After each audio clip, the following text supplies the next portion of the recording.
Shalom, selamat datang kembali di channel ini. Terima kasih sudah menyempatkan waktu untuk bergabung dengan kami. Dan di video kali ini, kita akan membahas topik yang sangat menarik dan sering menjadi bahan perdebatan tentang peran Paulus dalam iman Kristen dan beberapa tuduhan yang sering dilontarkan. Jadi, pastikan kamu tetap bersama dengan kami sampai di akhir video, karena kita akan kupas tuntas semuanya. Ada banyak pertanyaan dan pandangan yang berkembang seputar peran Paulus di dalam kekristenan. Banyak yang menganggap bahwa Paulus adalah sosok yang mengubah ajaran Yesus. Bahkan, ada yang mengatakan bahwa Kristen itu diciptakan oleh Paulus. Tapi apakah itu benar? Yuk, mari kita bahas dan klarifikasi beberapa tuduhan yang sering dilontarkan. Yang pertama, apakah Kristen itu ciptaan Paulus?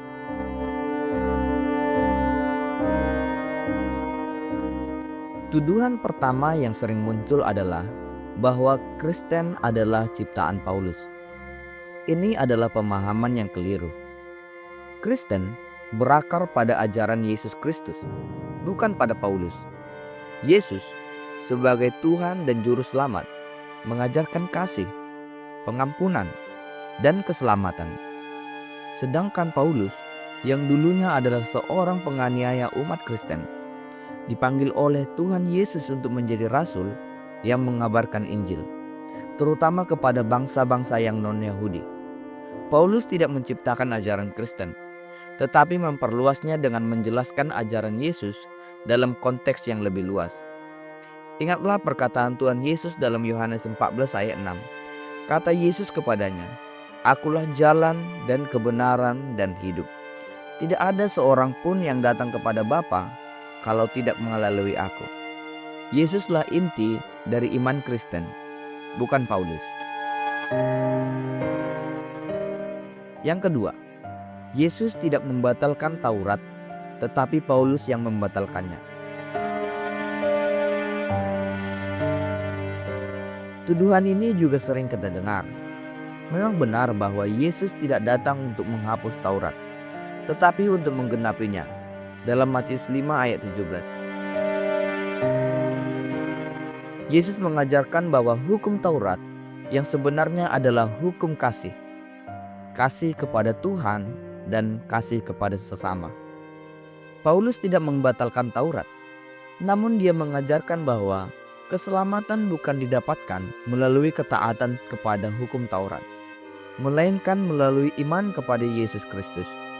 Paulus menekankan bahwa Taurat tidak menyelamatkan kita, tetapi keselamatan datang dari kasih karunia Tuhan yang diterima melalui iman. Sebagaimana tertulis dalam Roma 3 ayat 20, karena tidak ada seorang pun yang dibenarkan oleh hukum Taurat, tetapi oleh iman kepada Yesus Kristus. Ini bukan berarti hukum Taurat tidak penting, tetapi keselamatan yang sesungguhnya datang melalui Tuhan Yesus, bukan melalui hukum Taurat. Yang ketiga, Paulus tidak murid langsung Yesus. Lalu mengapa dia disebut rasul?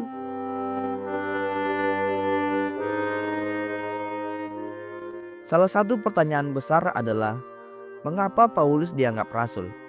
Padahal dia bukan salah satu dari 12 murid Yesus yang pertama.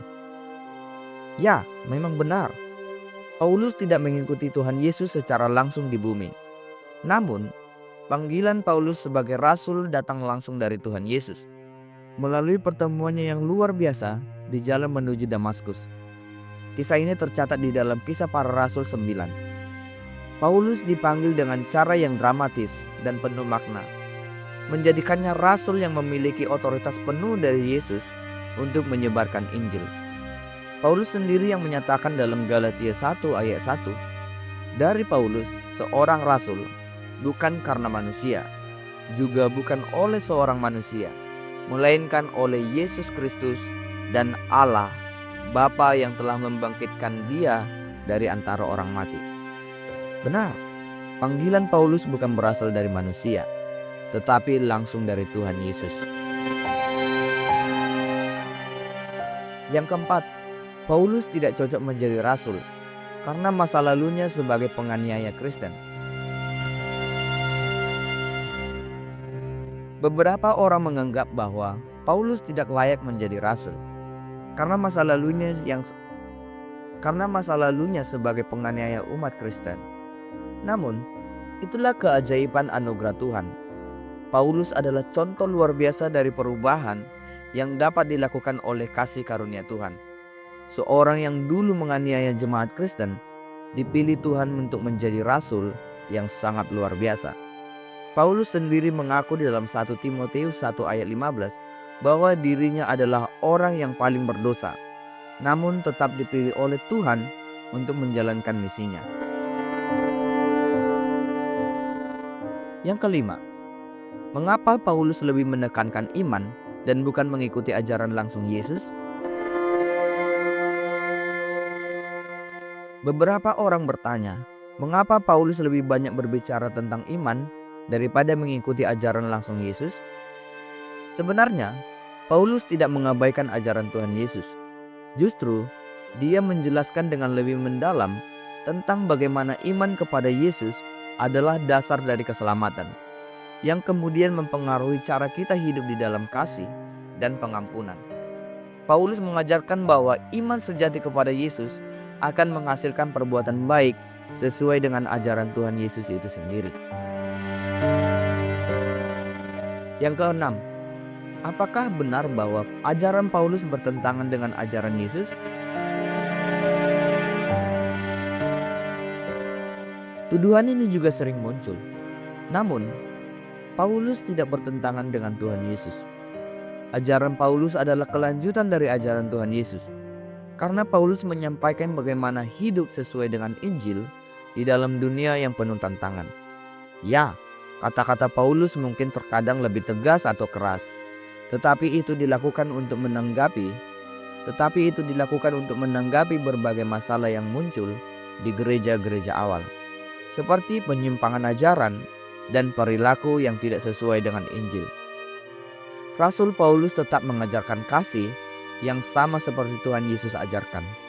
Namun dia juga menekankan pentingnya hidup dalam kebenaran dan membangun gereja dengan dasar yang kuat. Tuduhan-tuduhan tentang Rasul Paulus yang mengubah ajaran Tuhan Yesus atau yang dianggap tidak cocok menjadi rasul sebenarnya berasal dari ketidakpahaman tentang siapa Paulus sebenarnya. Paulus bukanlah pembawa ajaran Kristen, tetapi salah satu rasul yang dipilih langsung oleh Tuhan Yesus untuk menyebarkan Injil kepada dunia. Dan meskipun Paulus tidak termasuk dalam 12 murid pertama Yesus, dia tetap dipanggil dan diutus oleh Tuhan Yesus untuk menggenapi misi-misinya. Jadi, mari kita pahami bahwa kekristenan berakar pada Tuhan Yesus Kristus, dan peran Paulus adalah untuk menjelaskan dan menyebarkan Injil yang telah diajarkan Tuhan Yesus. Dalam segala ajaran yang ia sampaikan, Paulus selalu mengutamakan kasih dan keselamatan yang datang melalui iman kepada Yesus Kristus. Dan jika Paulus benar-benar mengganti atau mengubah ajaran Tuhan Yesus, apa keuntungan yang bisa dia peroleh? Justru sebaliknya, Paulus menghabiskan hidupnya untuk menderita demi iman yang dia anut, termasuk penganiayaan, penjara, dan ancaman kematian. Jika dia memang berusaha mengubah ajaran Yesus demi kepentingan pribadinya, maka seharusnya hidupnya tidak penuh penderitaan seperti itu. Sebagai rasul yang dipilih langsung oleh Tuhan Yesus, Paulus justru mengajarkan keselamatan melalui iman pada Yesus Kristus, yang sesuai dengan inti ajaran Yesus sendiri. Dia tidak mencari keuntungan pribadi, melainkan menyebarkan Injil dengan tekad untuk membawa banyak orang kepada keselamatan.